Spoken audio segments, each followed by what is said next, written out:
napagkalakas-lakas nito, sigurado yari.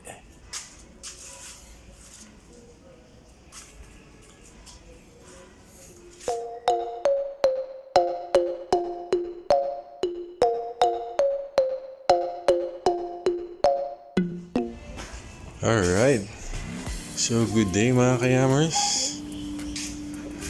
Kamusta po ang lahat? Okay, so for today's video, medyo maingay lang yung mga aso sa kabila.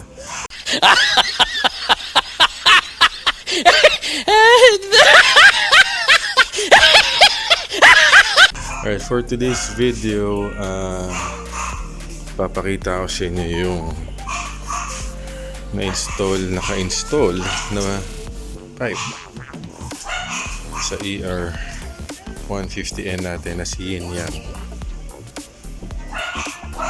Yeah. Bullet pipe. Nice. Ganun siya.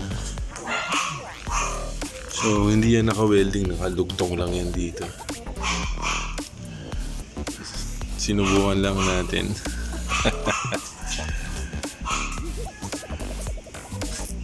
Okay. So, wala siyang silencer.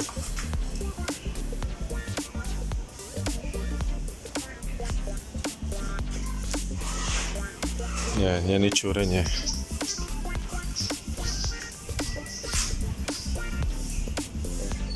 Okay. So, sound check na natin. Oh, hell no!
Alright, so yun yung sound check natin itong bullet pipe sa ating ER150N.